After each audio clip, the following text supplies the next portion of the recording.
Hi, welcome to this week's edition of Blues Talk. We're again, John, Dave, and myself are going to look back over Ireland's So, fantastic. Jay, is there any point in having a show today? Because I don't think anything happened in rugby during the week. Did it? I can't think of anything. Can you? Well, I think we beat Zebra. We beat Zebra, but it's a bit of a quiet out week. Munster beat the Ospreys. Yeah. Oh, Should well, we there was, pack up and go there was a home? big. Oh, it wasn't the big game in Chicago. You're right. There was. The yeah, Maoris beat the USA, and of course, Ireland beat the All Blacks. So it was our first win in 29 against them, and they've lost just 4 out of their last 64 games. And we scored 5 tries, and during the tournament, the rugby championship just gone, they conceded in total 5 tries. It's just amazing. Everything about the performance from start to finish was just feckin' amazing. Well, if you look at if you set the scene for a minute, this is an All Blacks team that won back-to-back Paint World this Cups. picture with your words, John. This is an All Blacks team that have won back-to-back World Cups. They've coasted through the Six Nations, I nearly called it, the Rugby Championship, beaten every single team in it, which, let's face it, is the second, third and fourth best teams in the world, according to the World Cup, by a bonus point every single time. Scored at least 4 tries, so they had 30 points at the end of or whatever it was at the end of the Rugby Championship. They're on an 18-game winning streak. They're touted as being the best team in the world. Everybody is saying that is the best All Black team that has ever walked the earth. So they're coming into an autumn series off the back of all this in fine fettle. Okay, they missed a couple of second rows, but otherwise they're well warmed up. They're ready to go. We're not catching them cold in June when they haven't played together. We, on the other hand, haven't played together. We had a week, maybe 2 weeks training, and walked straight into this game. We didn't just beat them. We beat them at their own game. We didn't beat them by kicking the leather off the ball. We didn't beat them by any of that kind of trickery. There was no boot, very little bite, and almost no bollock. We didn't cheat. And we played rugby of the gods and beat them at their own game. And we had to attack them right up to the final whistle because they got back within 4 points. And the only way... Just going to show how dangerous they are. Like they played... Absolutely. Like they probably played one of the dog worst... shit and they still came back within 4 points. Yeah, absolutely. Well, I think it shows the difference in... Well, not difference, the evolution of the team and the evolution of the preparation of the team. You spoke last week about the 3-minute and 40-second drill. Yeah. And, you know, in previous years, we've done well against All Black teams to a point. And then, you know, they start to build that momentum and build the momentum. And we fought. But that didn't happen this time. I mean, yes, they scored their tries, but we never looked like a team that was panicking. Nope. We always looked like a team that was looking for an opportunity. Fans were. The fans were, certainly were. But the team itself, you look at it again, there's no heads been lost or panic or fingers been jabbed at one another under the post or whatever. They're just a team that's looking for the next opportunity. Yeah. And they worked their opportunity. They worked it for themselves. Yeah, it was... Through their own hard work. We had to have, in fairness, a day when we were getting everything right. But and we were coming closer and closer and closer. Like I just looked at it. On the 29 games that we played, there was 13 played in the amateur era, which was over an 80-year span from 1905 to 1995. Mm-hmm. And sorry, a 90-year period. And then in the last 21 years, the pro rugby, we've played 16 games. And just going back to ones that were fairly close, we were within 2 points of beating them in the Aviva Stadium 3 years ago. Mm-hmm. We were within 3 points of beating them in Christchurch a year before that. Yeah. We got within 10 in Wellington in 08, 10 in Auckland in 06, and 11 in... There were a couple of Dickens in that period as well. Oh, there was as well. Yeah, there was 60-0 as well yeah. at one stage. But... biggest defeat ever. But like that was the last game. I do agree with you that we have been ramping it up. What I mean is we played them 13 times in 90 years, so there was an aura about them. You only get a chance once every... they might have only toured once every 10 years, or we might have only gone down there once every 10 years. So you kind of only get one chance at it. Now you play We never went down there at all. Like, we didn't go down there until... Because you couldn't travel in the early... Like, going to the ends of the earth was, like... The only people that went down there were the Lions, or before they were even called the Lions. I think the first time we went there was in the 60s or 70s. Like, we hadn't been there at all. We played them once in 1905. We didn't play them again until 1924. War in the way. We played them once in the 30s, once in the 50s. Yeah. Once in the one that we drew in '73 was something like the 6th All Black tour of the Northern Hemisphere in history. You know, so it shows you how rare they were. But And then we didn't play them until we played them a few times in the '70s. I actually saw them twice in the '70s. That's to Well, a certain extent that's the time of it.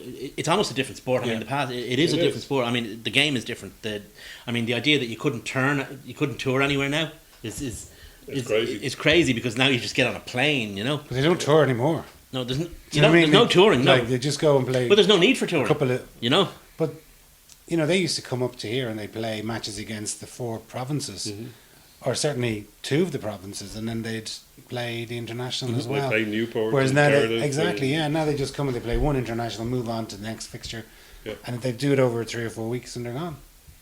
Yeah. But going back to the match, like we got off to a fairly slow start. We conceded an early try, and it looked like, oh God, here we go. That was just a simple mistake though in centre field with Sexton and Henshaw rushing up a little bit quick. Made a hole for your man. Your man was on fire in the World Cup. And Naholo. Waisaki Naholo, that's him, yeah.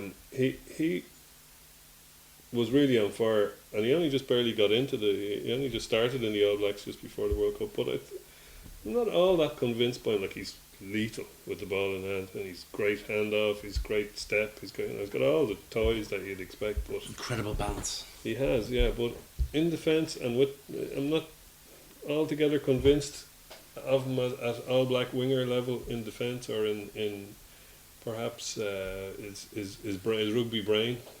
I'm not as convinced as I am with some other players. But by Jesus, can he make a breakthrough centre field? But he scored that try, but again, there was no panic. I mean, you look at the game, there was no panic. The try was met by, okay, we had a systems failure here. Let's get back and do what we were doing. And that's what, if you look at how Ireland played from almost the start to the finish, with the exception that they maybe focused a bit more on the lineouts when they realised that they had a bit of dominance there.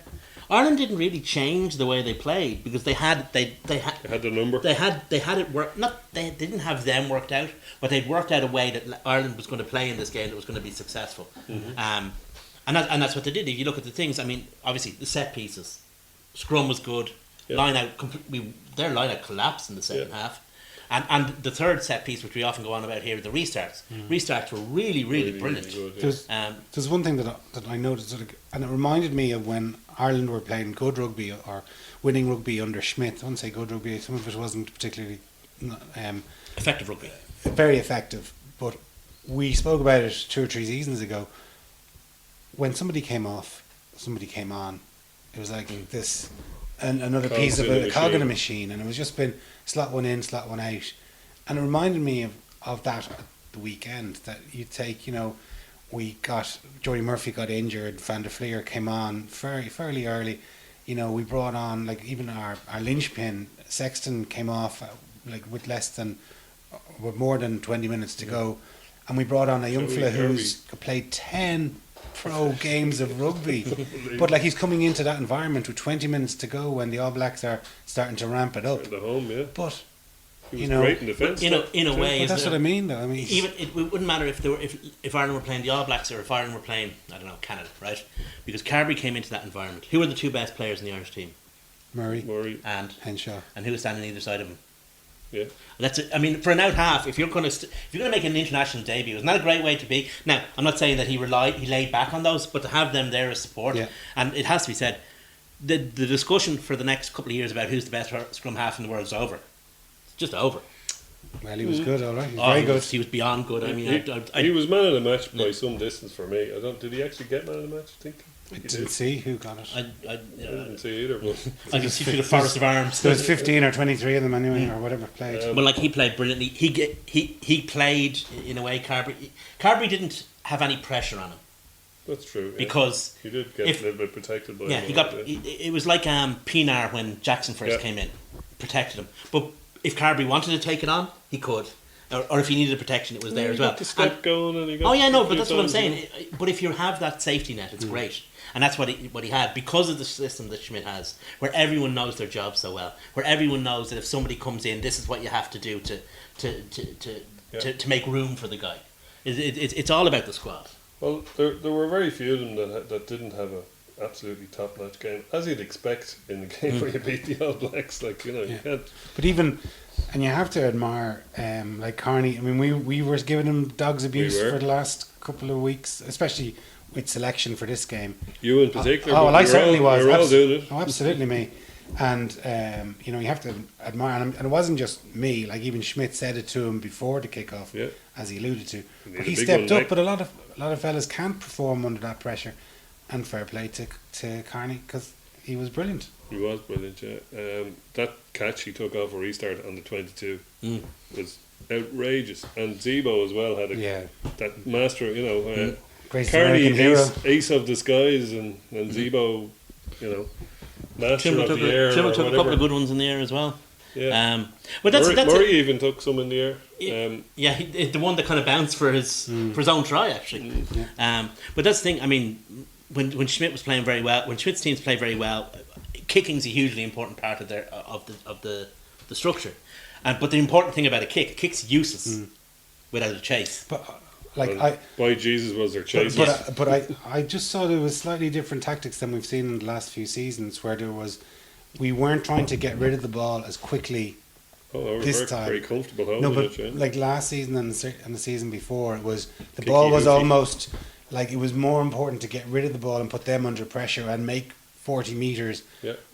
You know, putting them under pressure when the ball is kicked away. Whereas this time, I think we're trying to hold the ball, and if we are going to kick, we're kicking it with a lower trajectory, trying to make yardage into the corners. Murray's box kicks certainly didn't They have a did, low they trajectory. did, yeah, They were they up did. in I think the there's a sky. couple of elements to that. First of all, Ireland are a more aggressive team since Andy Farrell joined. It's true. In every element, you can see they're a more Well, aggressive team. he's not bad since he's come in. We beat the Springboks, Yeah. beat the All Blacks in Yeah. 4 games, and we should have won that series. Like that's one that got away. Close, yeah. No, that's so. If you're going to be aggressive, you're going to be aggressive with ball in hand as well as without the ball, and that's part of how we're playing. The other thing is, again on Saturday, I'd say Schmidt had flagged it once he saw Jerome Kano in the second row. He thought, well, we can make a bit of hay here because everyone expected, for example, Delan to be picked with Toner, and it was a bit of a surprise. Now I think it was the right selection, but it was a bit of a surprise when Ryan was picked with him, and I think that was deliberately to target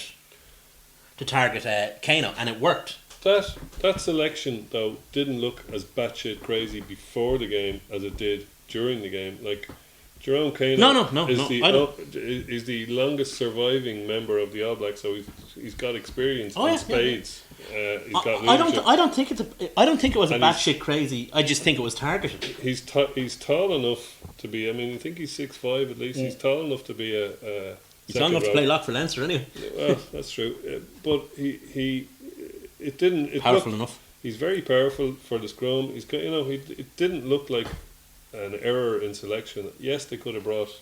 Well, they had Bowden Barrett's brother was next cab off the rank, who eventually did come on and did Pretty talented family there, did isn't shore it? things up. Yeah, absolutely.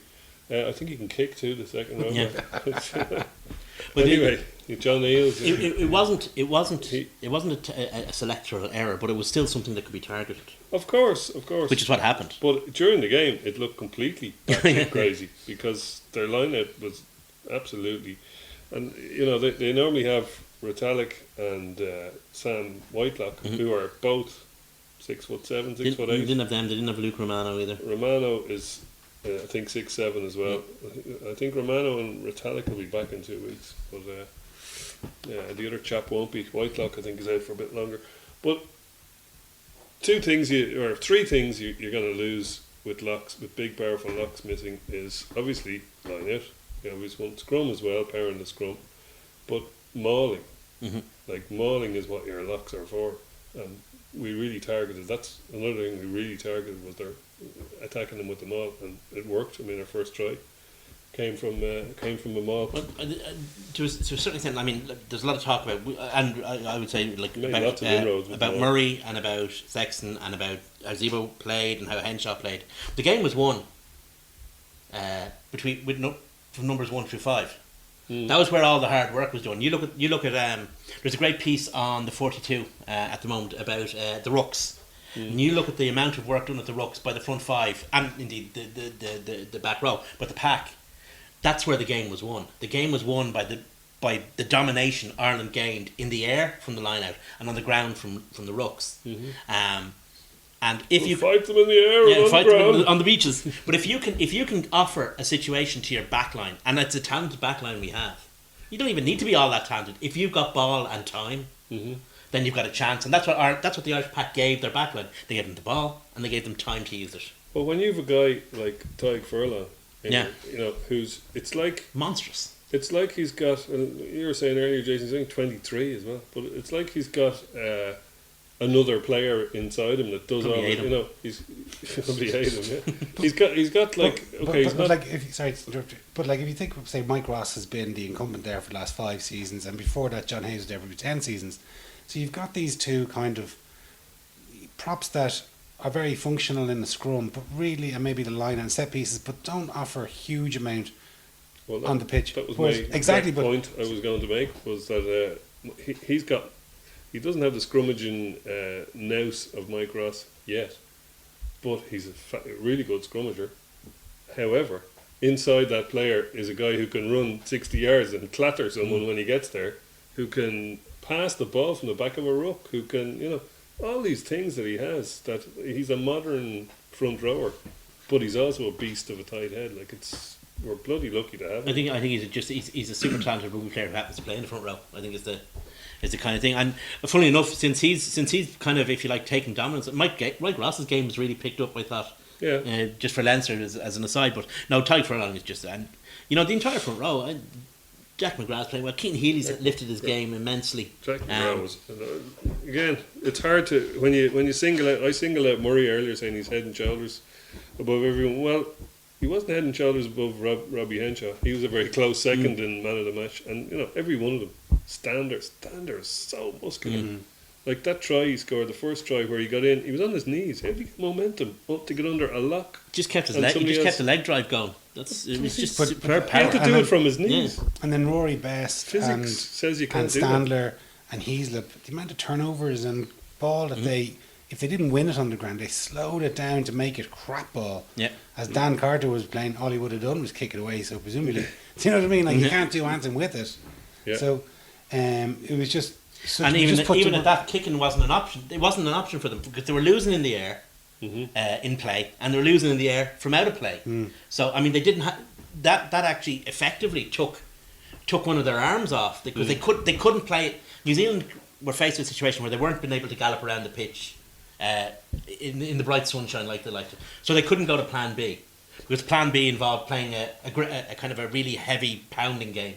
And they couldn't do that either because they weren't winning the ball out of lineouts. Well, there's no power. There's no power. to go at it. But you can see we've kind of evolved an all-court game, as they call it, I think, in basketball, Did you? where we can play we can do the kicky, hoofy stuff, we can do the box kicking, we can do the line-out first phase stuff, we can scrummage, we can maul, and we can pass and retain possession and do all of that Southern Hemisphere shit as well. I think we were probably taught a big lesson from Argentina in the kicky hoofy thing wasn't going to work much longer, the contestables and all that stuff. So, I'd say Joe Schmidt and the rest of the Northern Hemisphere sat down and went, right, lads, we need to evolve. For the first time in history, And they did. First time in history, the game evolved quicker than Joe Schmidt. Yeah. That's what happened in that game. Possibly. That the game evolved quicker than him. And now he's reversed, or he's caught up and moved on.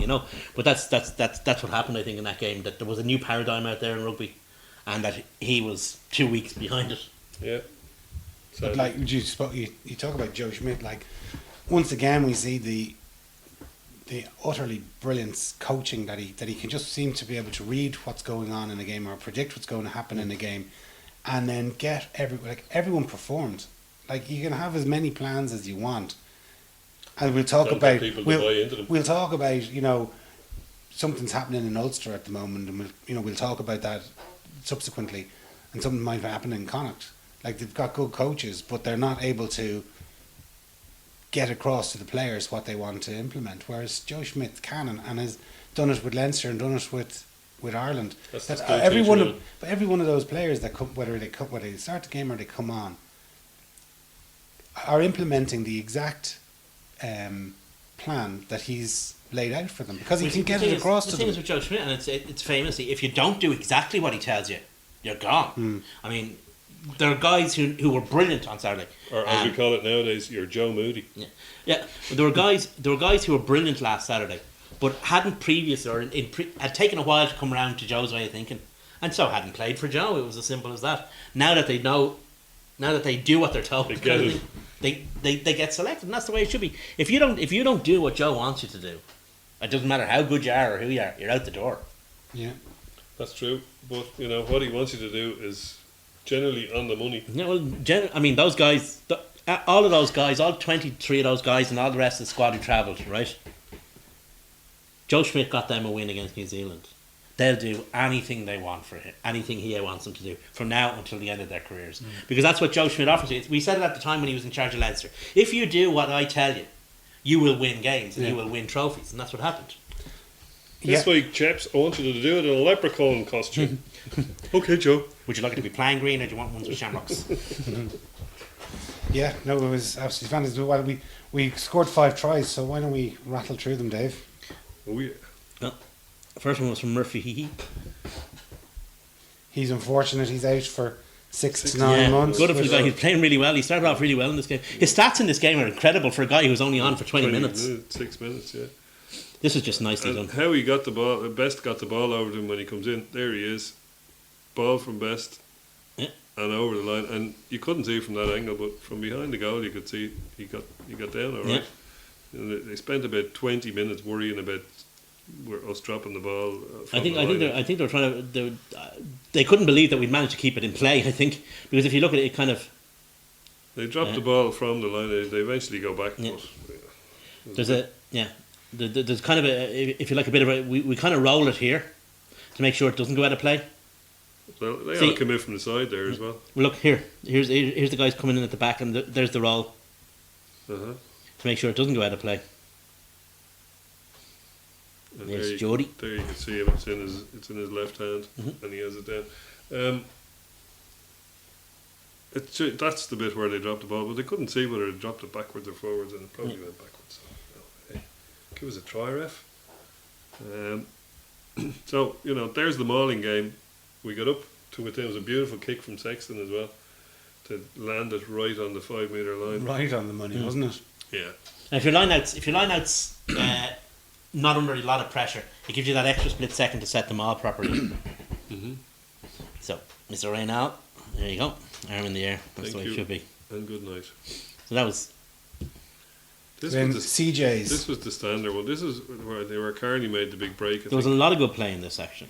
There was a lot of good play in all our tries. I mean, they were all well constructed, even if the bits that were constructed weren't very large. Another line out in a similar position. This one goes a little bit awry. But Tanner or Ryan was it tidied up. You can see they're rattled even at this early stage. Yeah. They don't know where to be going, what to be doing. There's lots of great carries there. But they do still have the hot and cold running rooks. Oh yeah. They have that, and there's Carney on his little break. Absolutely, he nearly made it. But the way that they varied that, the previous time they were down on the 5 metre line and they could have gone for another maul. How does he climb in under there? It's very hard to get momentum. If you have your feet and your studs in the ground, you can generate momentum, but from your knees, and that's where I hope he's not on his knees, otherwise it was a penalty against us. you see it now. So that's a great sidestep from Rob there. It was. Thought he was in. He was just so close. He Didn't lose the head though. That's the thing. didn't reach and lose the ball. No which he white probably line would've. fever. Look, See, he's okay, he's under them. That's the great thing. He's not quite on his knees. His body position is brilliant because he's under them. Yeah. Yeah. So if he can drive forward, there's literally nothing they can do to stop The him. guy He's great. has so great much body power. position. He's ridiculous amount of power for his size. I mean, he's not small, but he's got power way beyond his size, both in his legs and in his upper body. He's shocking. This is Conor Murray's This is- 6th try this is in a 11 beauty. games. I think it's Donncha Ryan makes a run that distracts everyone. I think you see him coming in now in a second. Yeah, it's Donncha Ryan's one. Watch it. Here it comes now. Now, and you can watch the guys. You can see their weight shift there. And he's off. Yeah.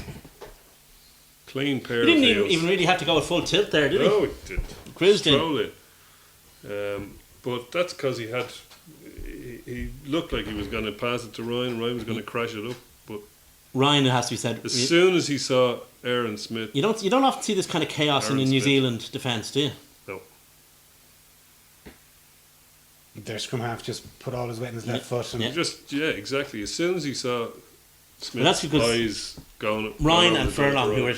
who were there, if you look at them, they were there See as in them the here. pod. But like They really sold it well. Like. But we varied everything. Ryan and You know the Best. way? Do you remember like going back to say 10 years ago when Stringer was playing? Stringer didn't do that. Yeah. He would have passed. So it was so predictable. Whereas every time we had as I mentioned just before for the other try, we had a line out in the exact same position. We went long in it and we went to spin it out the backs rather than go through the middle where you've already scored. Like most teams would say, well, it worked the first time. But like everything, there was a variant on it, and it just worked superb. So this is Simon Zebo's try now. We had them in all kinds of bother for this try. They Yeah. were just not. They didn't know really. whether it was New York or New Year, and it turned out it was Chicago. This Okay, is but where- this is what you're saying about variations.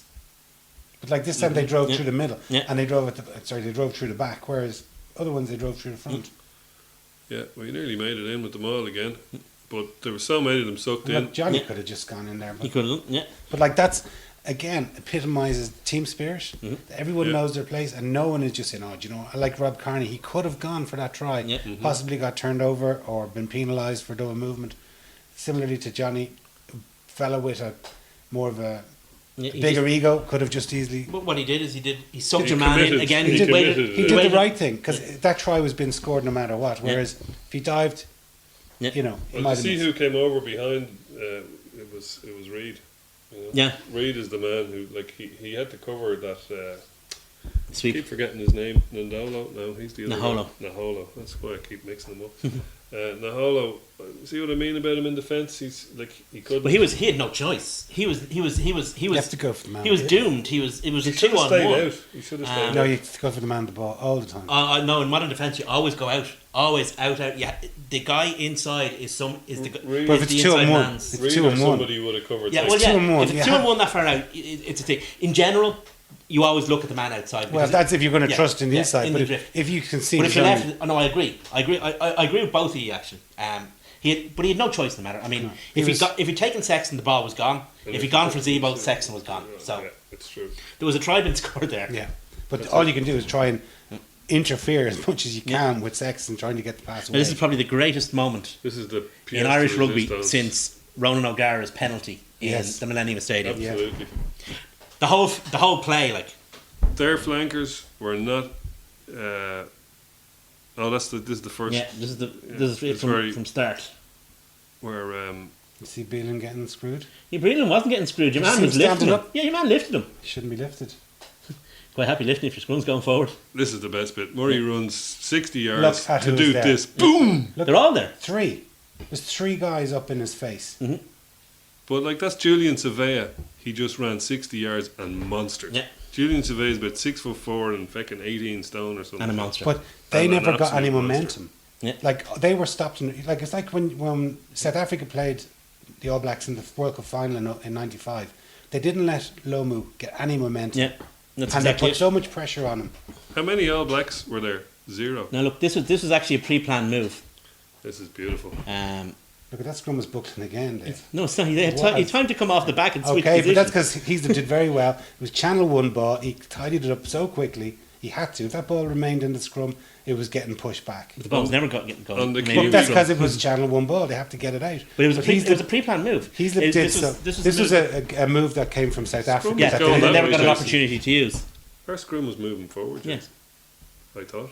But anyway, the two flankers Early were surveyor. just Yeah. locked in. Yeah. It was what's his name was still there. Kane was still Yeah. there at open side, and the two of them were just locked in to this.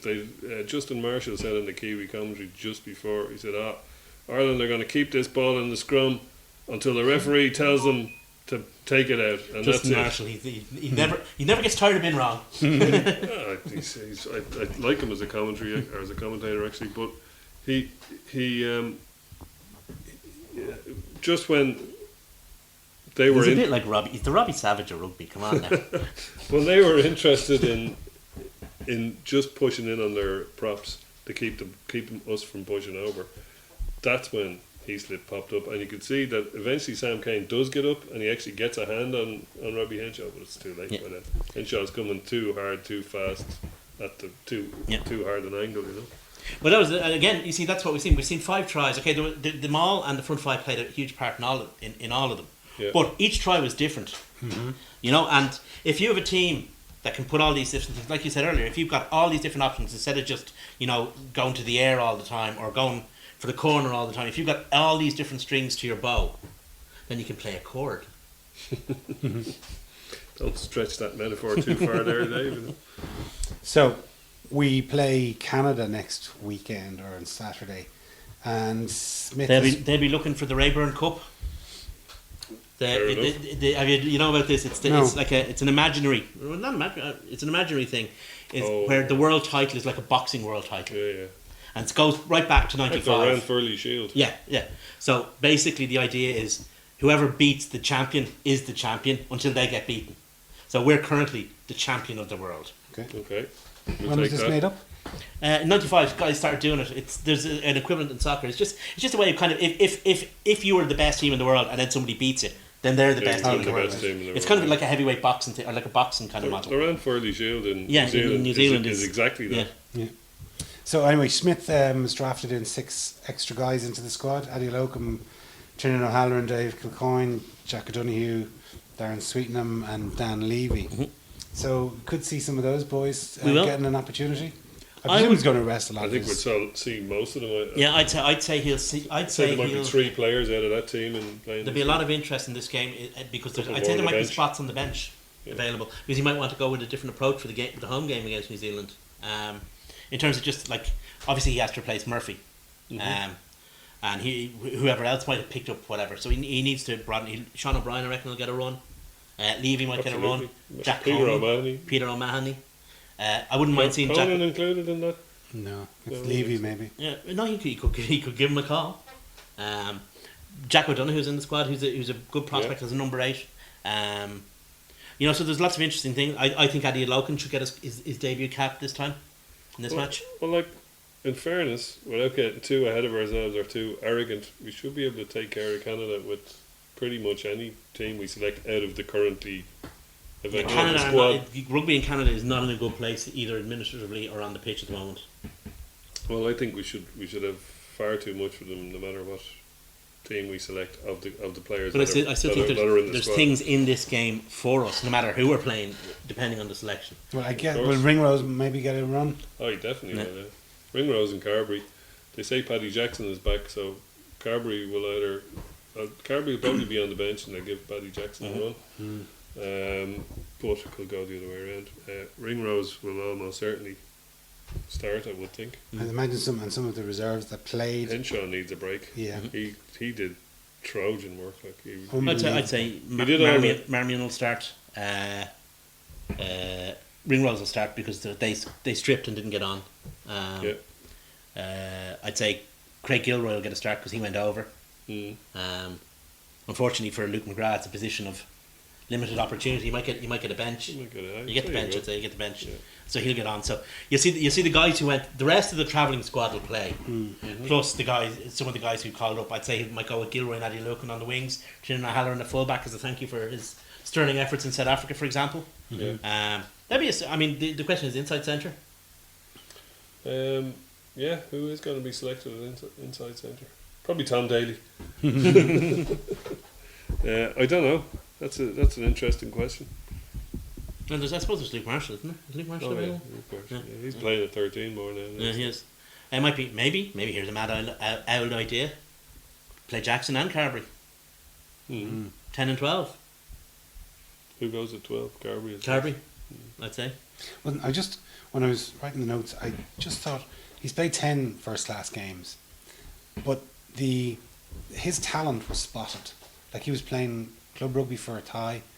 Blackrock came in, offered him a scholarship. So somebody was looking around Leinster, saw this kid.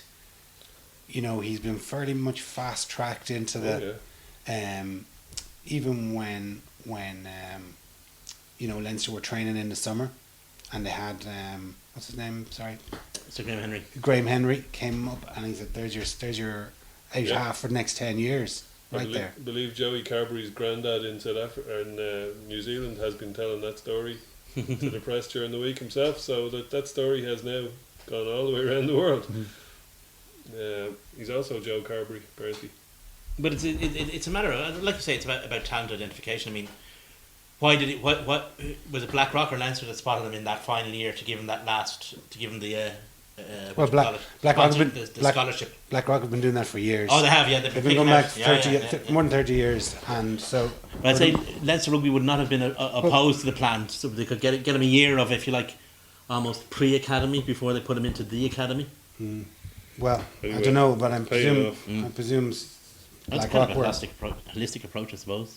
But like somebody saw that and offered him the opportunity to go to Rock, and he went, and he's clearly, his talent has come true. And but like again, I was just going through like some of the age profiles of these players. Like Ultan Delan's 22, Carberry had his 21st on tour. Underplayed. Ringrose is only 21, 22. Likewise, Tyke Furlong 23. And they said that when Paul O'Connell and Brian O'Driscoll retired, that our golden generation was gone and we could forget about it all for another few years until we grew a new one. So that was a bit sooner than predicted. Maybe we don't have players that are. Tell you what, we don't have is we don't have players that are head and shoulders above all their teammates, the way Brian O'Driscoll and Paul O'Connell were, because they're bloody all good now. Yeah. It's not just the Brian O'Driscoll and the Paul O'Connell. They're all. But a lot of the time Up to in a standard. the academies, and the kids coming through the academies, and we talk about it in the Leinster match because it was again another fairly young Callow team put out at the weekend. But the players when they are given opportunities, they're good enough to perform. Like you saw, Adam Byrne scored a hat-trick. Tom Daly scored a try on his debut. Likewise, Carberry's played, as we said loads of times, he's played 10 games of senior rugby. But these, even say Ringrose, comes in pretty much from school last year, and he's, starting on the Leinster team. He's away on the bench in New Zealand, or a New Zealand Test match, 2 or 3 years after leaving school. Like, these kids are good enough, but say with O'Driscoll, when he started, like whatever, it was 20, was he, when he scored the tries in Paris? Do you know what I mean? And he got an opportunity and took them, but if you 21. look, we're so reluctant, or we traditionally are reluctant to, if a guy has been through the system, it takes him till he gets into his early, like maybe 23, 24, before he can actually get in and get enough game time to prove a point. Whereas other countries, they will pick players when they're young and let them, make their mistakes at the highest level, whereas we want the finished product to go through onto the Irish team. But look at how many guys on that side was their first time to face New Zealand. I mean, off the top of my head, Finlay Beelum, Joey Carberry, Ultan Delan, Tyke Furlong, Robbie Henshaw, has he played? No, I don't think he's played New Zealand before. We haven't played them in 3 years. Yeah, maybe. Haven't. That's 5 for a start, and I'm sure there's probably 2 or 3 more in there that Kieran Marmion, well, he didn't get on, but and Ringrose, neither of them. Out of 23 players, we're up to 7 already, and we haven't. Van der Fleer, Van der Fleer, Paddy 8. Murphy, Uh, Jordy Murphy, I doubt had played. Jordy Murphy, did he not play in 2013? Doubt it. I thought he came as a sub. No, Yeah, well, anyway, we're up to 9 now with Jordy Murphy out of 23. It's a lot of guys getting their first cap. When you look at all the people who tried for 111 years, the Mike But Gibson. see, the thing is, all these we did fabulous have a players. golden generation, At least he beat them with the Lions. and it was all of an age, so it all retired at the same time. So you're going to have a lot of new players coming in. Yeah. I mean, you had both our centres retired, both our centres and our out half, and a couple A year of later, wingers. our second row. Yeah, wingers, our captain in second row. There was a natural wastage with say Mike Ross. So Jerry Flannery had to go as well. So the squad turned over. The idea behind, if you like, any kind of development pattern is that when it does turn over, there's guys waiting there to step in, and there are. Unfortunately, a lot of that coincided with a build up to a World Cup. Yeah, which is never an ideal. That's the unfortunate thing, really. Anyway, Then maybe they held on for too long. Should have been bringing players in at the. See, we this is the first cycle that we've had a coach from the start of the World Cup to the next World Cup. It's the first time we've ever had a coach in the, that's going to be here for the 4 years in between. did O'Sullivan not do 2003 to 2007? He did. So you're right. That went well. Did actually, yeah. Hope it doesn't go as badly this time. But generally, they have signed the contract in between, and then it was just before the 07 World Cup that he signed a 5-year deal or a 4-year deal. And ended up going in 08. Yeah, but like when you have Schmidt coming in midway through, he's kind of inheriting a team, and it takes a period of time to try and put through what he wants the team to play like. Now he's been there 3 seasons. Yeah. The team is playing very much to the way, and if you look at the success that we've had in those last few years, like last year was a bit of a blip in it, but Still won 6 Nations last year. No, we didn't. We did. We didn't win it last season, but we won it Oh, last year. Yeah, I think he means season then. Although we did beat South Africa in South Africa, so that was. Yeah. Yeah, no. The thing is, you do get that, but at the same time, I mean, you can't do development purely for the sake of development. There has to be an end process, and the end game can't just be a nebulous concept. It has to be. Do you think if for example, we had decided 2 years, we say in 2013, to start replacing the likes of Brian O'Driscoll, or we say Paul O'Connell. Now, the thing is, do you think that if we were playing and everyone was fit, that Mr. Second Row who came in for Paul O'Connell, would you start him against Argentina? You wouldn't if you'd started Paul O'Connell. So obviously you have to have those, but at the same time, they would have had the 10 caps. Let's say, but they did have. That's the thing. We did have those opportunities to experience guys. Well, Donegal Ryan's was injured for probably 2 years. Yeah. But like you had, say, Ultan Delan coming through last season. Mm-hmm. I don't know whether he would have been ready to come through the previous season. Probably not. No. So it's hard to kind of. But like say, and Henderson came in the middle of that tournament, if you recall, and he'd had a certain amount of experience with both a relatively successful Ulster team. We'll come to that. Those were the days, and he gotten into some, and he got into some Irish tours. There was a little tour to Argentina that people forgot about, but that was our first Southern Hemisphere tour victory, our series victory. People forget about that tour. 79. Yeah, people forget about that tour. A lot of guys who you look at guys and go, "Oh, that guy's got an Irish cap already." That's where they got those. And Joe isn't a guy who gives out Irish caps. No. Like nobody who play, if he gives any guys who make their debuts on Saturday will have earned their caps. He's not a guy who gives. Actually, one guy I think who deserves a cap is Billy Holland. Oh yeah. I think he deserves a cap for times. Services rendered. Even if it wasn't for the fact that he's a very good player, he deserves a cap for services rendered. Maybe Billy Holland and Lutton Delan might be a nice second row combination. You never know. Because you want to rest Donegal Ryan, you want to rest Devon Toner. Yeah. Well, we shall see, lads, and we'll discuss Leinster's and all the other Pro 12 action in part 2. Thanks a million for watching.